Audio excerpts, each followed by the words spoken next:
Bukod sa pag-aayos ng traffic ngayong holiday rush, tuloy-tuloy rin ang pagsuyod ng DSWD sa mga lansangan para maialis ang mga namamalimos o street dwellers.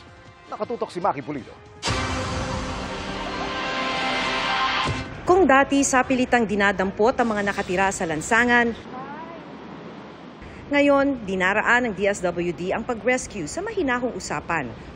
Walang pilitan, kaya nang hindi makumbinsi ng Oplan Pag-abot team ang lolang ito na sumama sa kanila, iniwan muna nila ito sa bangketa. Babalikan po namin hanggang makumbinsi po namin sila na magpa-reach out na po sa amin. Pinaigting ang Oplan Pag-abot ngayong Pasko dahil mas marami raw namamalimos sa kalsada na delikado lalo na para sa mga bata.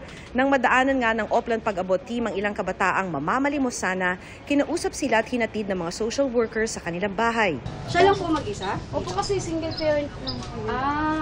Dahil mag-isa sa bahay, ibinilin muna siya sa kapitbahay. Pasabi na lang po kay Mother Tag po na nagpunta ulit sila sa kalsada. I-reach out na po namin. 13 Oplan Pag-abot teams ang umiikot ngayon sa Metro Manila. Nag-set up na rin ang DSWD ng processing center sa EDSA kung saan sasailalim sa initial assessment at PhilSys registration ang mga families and individuals in street situations. Sana raw, sabi ni Secretary Rex Gatchalian, dito na rin dalhin ang mga tulong o regalo para sa mga pamilyang nasa lansangan. Para sa GMA Integrated News, Maki Pulido, nakatutok 24 oras.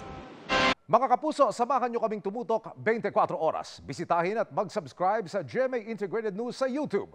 Sa mga kapuso abroad, bisitahin ang GMA Pinoy TV at www.gmanews.tv.